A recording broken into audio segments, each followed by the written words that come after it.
گوجری زبان میں اپڈیٹ سنیے۔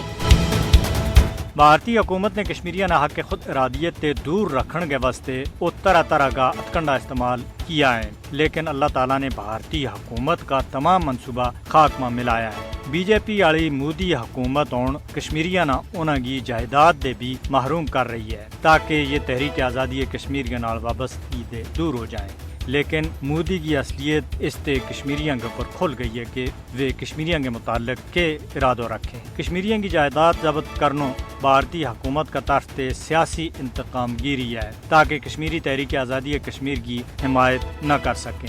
کشمیریاں نہ کسی طریقہ دے اپنا ہی وطن میں بیکار کیو جا رہی ہے، انہاں کی شناخت تے بھی محروم کیو جا رہی ہے۔ کشمیریاں کا کرانا تباہ کرنو یا انہاں کی املاک نہ ضبط کرن کو مقصد اس کے علاوہ اور کچھ نہیں ہے کہ کشمیریاں کا حوصلہ توڑیا جائیں اور کشمیریاں نہ آزادی کا مطالبہ دے دور رکھن کے واسطے یہ سارا وحشیانہ حربہ استعمال کیا جا رہی ہے۔ بھارت کی یہ تمام سازش کشمیریاں نہ انہاں کا حق خود ارادیت تے کسی بھی صورت میں دور نہیں رکھ سکتی۔ انصاف پسند دنیا نہ کشمیریاں کی حالت زار ور بھارت تے پوچھن کی ضرورت ہے۔ اس حوالہ دے دنیا کا ان علمبرداراں نہ اپنو دور و میار ترک کرنو ویگو جڑا دنیا ور انصاف کے واسطے دعوی کر رہی ہے۔